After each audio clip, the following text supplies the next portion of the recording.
over 2 minutes in the time bank for the London Spitfire to take this series to 2-0, but they falter at the final hurdle, Matt. They try and come out with this sort of, you know, heavy damage dealer composition on the attack and Numbani, and over time, it doesn't work out. Let's talk a little bit about some of the compositions we've been seeing from them in general. Which usually, I actually really like the comp that they ran. I think, though, the Wrecking Ball, the Faro. Yes, to optimize it, though, I think you needed, like, another DPS. The issue is I think, like, when in the past we've seen Fury play Sombra, Guard, since coming into the lineup, only has time played on Brig and Sombra. We have not seen him on any other heroes. We know he can play other heroes, we just have not seen them do that. So when he picks up Sombra duties, because he's a very strong Sombra, what does Fury play? Like a Pharah 76 Sombra, just kind of like with a... I mean, then maybe you just have Bedosian play like Tracer, and you just kind of run the solo support. We see teams run that on like That seems the most reasonable, really. But it seemed like they were going for a set play with the Ana throwing the Biotic Grenade behind the Gladiators, so it's something they really wanted. I think they probably just needed a little bit of extra damage to push them over the top there. Look, Shaz was asleep, and then what? It was Guard walked up to him and literally EMP'd on top of the Zenyatta. They killed the Zenyatta and still weren't able to do anything in the fight. So here's a composition switch from the Gladiators here. Just the early scouting. As soon as they see the Winston from Gesture, they go back and they swap. So I think you'll see that throughout stage 1 when teams see Winston on the defensive end. That's really the, not really like a hard counter, right? But it's a deterrent to run a lot of the damage dealing heroes. Gesture will just sit on the corner, tag a little bit, and then back away. The Gladiators just trying to make some rotations here. Oh, big boot. Void now going to make it much harder for the Spitfire to re-establish on top of that little bunker in the middle of the map. And you can see now, the Spitfire split into 3 parts. Now they reunite a little bit in the middle of the map and they catch Raw! Again, the lack of maneuverability of the Reinhardt-based composition may have hurt the Gladiators, but they trade out main tanks. See Raw missing, see Void going hunting, and he found Bedosian across the point. And the Gladiators looking very good after that first fight. Big Juice, what a way to start it with the boop off that little bunker. It was a good start from London. They actually got a boop. You know, Fury comes in, he pushes Roar towards the rest of the team, and they're able to take him out. After that, though, it is all LA Gladiators. As Void comes in, picks up a few kills. That was so aggressive from Void. He goes across the point, almost like 1v5 to try and find the pick on Bedosian and gets him. I love that. Trying to like speed boost up to the high ground here. See Gesture just blocking the doorway. Yeah, Raw and Co all knocked down. They're still charging their ultimates, the Gladiators. It was such a short fight. The Spitfire didn't fully commit, which means the Gladiators didn't get 6 kills across their team. So they're still building up that ultimate percentage now. Both teams got to be immediately using the rally on the point decay. Graviton Surge, either actually just trying to catch out Prophet on the high ground here, and he doesn't survive. Gesture trying to keep him shielded up with the Reinhardt. He voluntarily stepped into the grab to attempt to keep the Zarya up, but it didn't work, and the Gladiators making all the right moves here in this fight on point B. But Ocean's forced to use the Transcendence when there's only 2 other players to benefit from it, and the Spitfire now are forced to abscond and split from the point. Fury and us on the high ground, but Ocean was off on the left-hand side, so he gets run into the ground. And now 1 tick for the Gladiators. They're set up beautifully. They've got 2 support ultimates to come here. There it is, Transcendent into the Graviton. The Spitfire trying to use it. Fury goes down to Void, self-destruct. Shatter from Raw, catches Guard, but not enough. He was just around the corner. And now the Gladiators can step forward to the podium and take their prize. It's Dust, Bedosian, and Prophet left. And they're both very split up here. Prophet will try and touch as he drops onto the point, but he can't have much charge right now. And he's down already. Fury discorded. It's not going to be a long-lived life for the Hamster Man. And there it is. That was quick. Man. I actually thought there was a chance that London would have taken it back.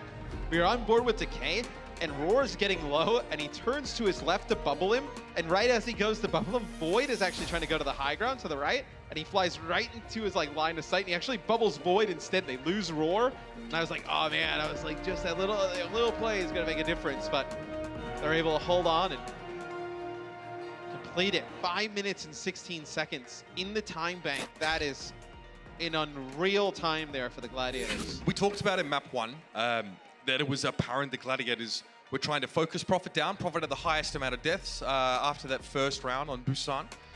Right there, you know, prior, we saw Decay purposely single Prophet out with a Graviton Surge. We need to get rid of this Zarya. We need to get this source of damage off the table, this potential Graviton Surge in response. He goes straight after it. Gesture steps into the grab to try and protect his Zarya. It's still not enough. And then, you know, the entire front line was committed and were removed instantly. I think, like, just early thoughts on Decay. Like, he's been sick this far. It just seems like, you know, some of the things, like, in terms of, like, teamwork, they've kind of got a little bit to work on with him. You imagine, like, he kind of splits time with Surefour, like, coming into the season if you knew he was going to come into the lineup.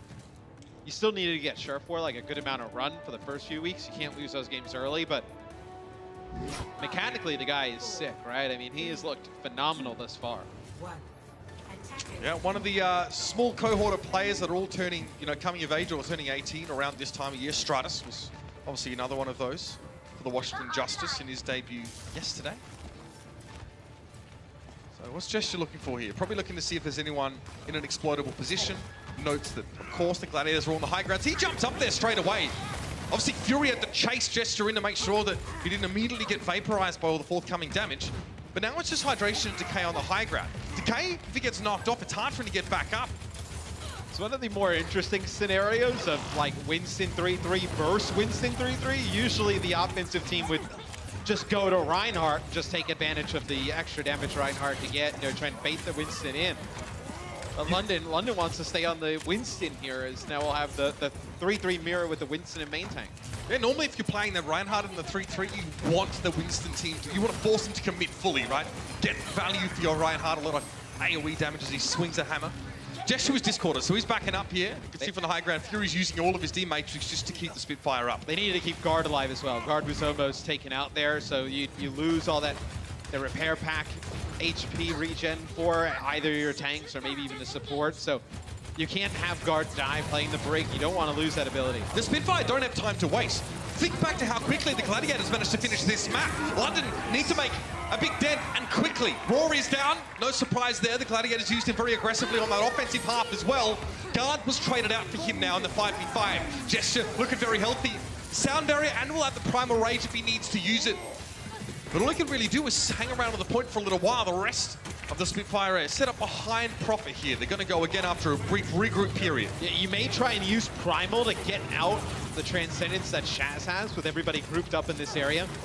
You know, you get a few alternate fires that come through as they do lose Bedosian here. So you spend so much time for London just trying to force out some of these ults. You lose your Zenyatta, that's big. Fury answers back though, they take out Roar. Remember, in a Winston-based composition, your defense against self-destructs and the Graviton combo is not nearly as reliable. You can only sort of throw down a bubble that's much easier to burst down than a Reinhardt's shield.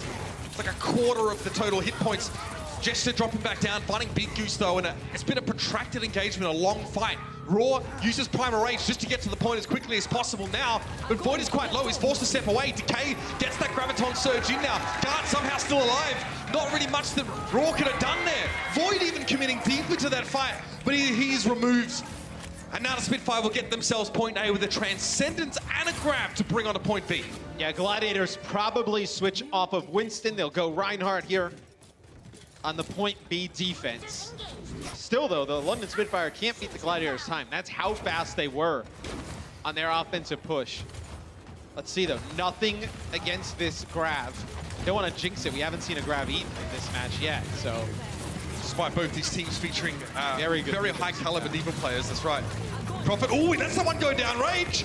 And it works out. They're going to catch the Gladiators inside that one. Transcendence coming out perhaps a little bit later. Wasn't enough to save Big Goose anyway.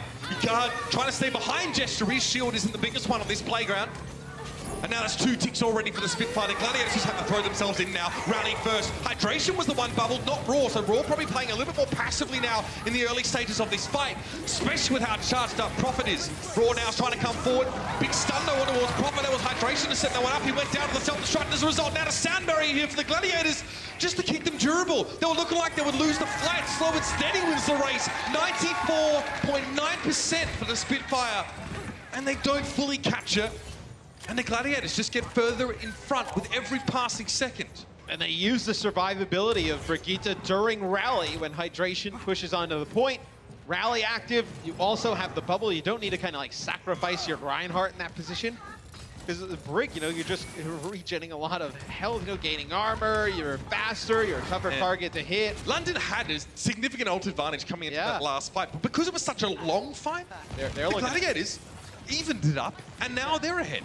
I mean, London's looking down the barrel like 2 fights here, right? I mean, it's going to be tough. And even then, 2 fights, and they still have to use their ultimates very conservatively when they get them. They probably just want to get it over with quickly as they can. Maybe, you know, disengage mid-fight without losing anyone and just take the damage, keep the Prophet's charge up. Void was actually on what happened there? Oh, he's up picked on off the in the high distance. ground, yeah. Not a great sign here for Gladiators, because no one's going to be eating that grab with Void missing. Self-destruct now. Over the top, hydration is down. It's going to be an Earth Shatter from Rory. He's trying to find a way to break this deadlock or to get the Gladiators out of trouble.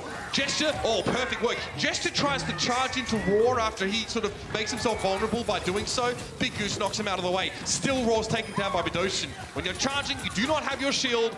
And Bedosian now is able to sit in the back line and just find these picks. This is how much of a knife edge that these fights are fought on with the 3-3 comps. Just losing a Diva is enough to pretty much mean that you're done. We're all trying to make things happen with the Hammond on the point. But no, it'll be Decay getting stunned up immediately. And the Spitfire will complete an offense. They're going to have to attack again pretty much straight away. They're behind in terms of time, and they need to think about how they're going to make up for this deficit. Some big wrinkly brains on this London roster. I'm sure they can come up with a solution, but right now they're 3 minutes behind. We'll see you in just a second.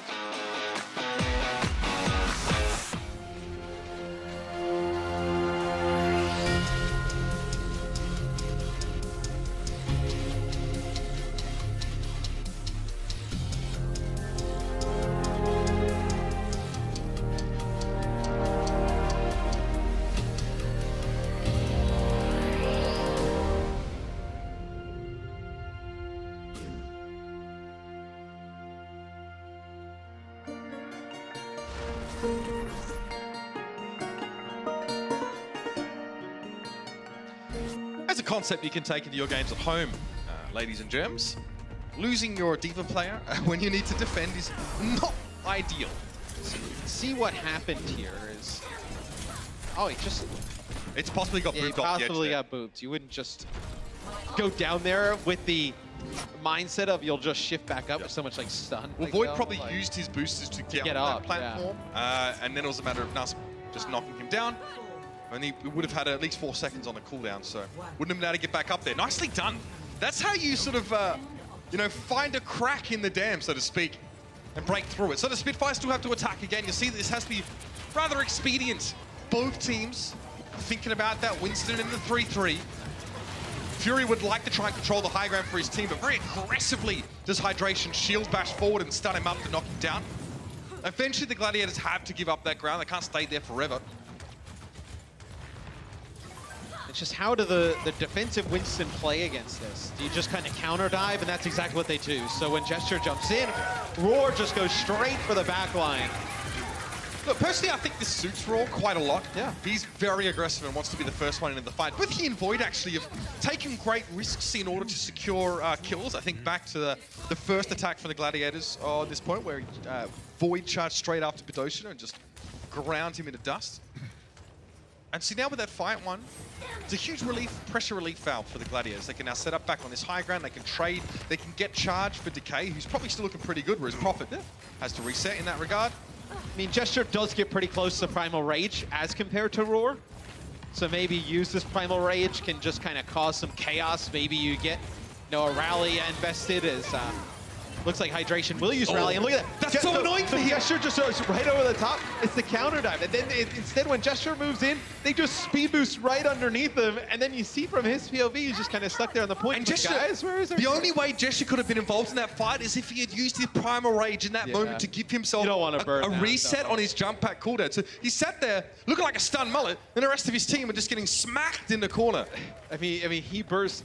I mean, at this point, you most want to, like, get solo grabbed and use Primal Rage. We see that kind of like as a strategy sometimes. That's a great example of being caught between the play. Yes. Well, 33 seconds for the Spitfire now, so they've squandered a couple of the opportunities here. They were already going to start behind the 8 ball, but they're going to give the Gladiators a chance to even up this series and make this 4th map. Next, the all-important tiebreaker. Decay, a lot of damage early. Graviton Surge being let go there as well. That's pretty much caught the entirety of the Spitfire in, except for Gesture, who's going to protect them from the self-destruct. Nuss is down. Now it's going to be the exact same thing from the Spitfire, but their bomb doesn't actually yield any results. Hydration was low, but the Transcendence was very well timed from Shat to keep him up, and Raw's in their face. He's getting mad. And the Spitfire, this is their last chance, but they're running out of players. Big Goose is down, often the instigator of comebacks in these fights for the Gladiators. Raw now will just tickle guard again. Those Inspire procs are giving that Brigitte a lot of health, but Decay late in the fight, charged up. He's loving playing Overwatch by Blizzard Entertainment, you better believe it. And there it is. The Gladiators will hold out on defense. And London completely stymied there. There's 2 attacks in a row from London. The second just doesn't get it done. Matt, the way these two teams use these Winstons, both are on attack and defense respectively, is quite fascinating. Yeah, I mean, that time, you know, when it's kind of the same thing. They kind of trade places. Gesture goes in. I think the most interesting thing there was we talk a lot about the smaller abilities outside of ultimates. Right there, when Roar actually, it's the KU, it's a really nice Graviton Surge, connects with a few people. Usually okay, maybe the Winston will jump in, put the bubble down and try and line of sight some players out of Transcendence, but he knows that Fury has self-destruct, and it's probably coming right after that because you pick up a few kills, final seconds, he's not going to just go to the spawn with it, so he needs the bubble for that. You have to save it to protect the team. Which is pretty smart. Yeah, I think that little plays like that the interplay between teams trying to set up the Graviton Surge and D.Va self-destruct combos when it's Winstons and not Reinhardt's is much more nuanced, is a little bit more complicated. Yeah. But all you need to know, ladies and gentlemen, is that the Gladiators need 1 tick on point A. They have 5 minutes and 16 seconds to do it. The odds, in general, of a team being able to do this is pretty high. Yeah, don't get too excited as well. I imagine the Gladiators, they probably have hydration, scout this out, and they switch off of this. They don't want to do a revert. Well, this is what London did on Numbani. Yeah, a bunch of players for the Gladiators in the spawn. Yep, here come the swaps. Okay, so they go with the Reinhardt. They don't want to opt into Winston offensive 3-3 against the defensive Winston. They're going to opt for the Reinhardt, which is what most teams we see opt for when they see Winston on the other side. Absolutely. They're going to dare Gesture to try and commit to the fight with the rest of his team, and Raw is going to try and end it right there with a shadow. And they don't even need Gesture. If they come out here and take the high ground, all it takes is Gesture to get low, and then Fury to fly in to use Matrix to try and save him. Gesture jumps out, then you have a kill on a Fury, right? So you just get one of the 2 mobile tanks out of the way. Yeah, London definitely playing on hard mode here with their setup. Gives them a bit more flexibility, but durability not great. Raw just getting booped around, great, and very timely bubble given to him by Decay, and the Gladiators are able to breathe a sigh of relief as they don't end up feeding their Reinhardt. Big Goose speed boosting his team forward, but the Gladiators just really want to take position on the point. Raw got bubbled. Ooh, knocked down pretty much straight away. Great little interruption there by Guard. He does pay for it with his life, though. Brigitte now missing for the London Spitfire, but they have the Transcendence into the play. Hydration taken down by Nuss's movement. Now Decay going to invest after the Transcendence with a Graviton. Oh, no! This could hurt. Prophet is knocked away. He was taken down before the self-destruct even happened. He wasn't there to see the fallout. And now Fury cannot mitigate Decay's left-click damage with D.Va. Defense Matrix does nothing to eat up a beam. And now this will be that cleanup once again. Decay fully charged and ready to rumble, and the Gladiators even up the series. Now, the chance of a map 5 has gone. The winner of the next map will win this series with that 1 draw earlier on. The stakes have never been higher, and there's quite the grudge match between these two. The Overwatch League is powered by Intel. Game, record, stream without compromise on Intel Core i7. And by Omen by HP, the official PC and display of the Overwatch League.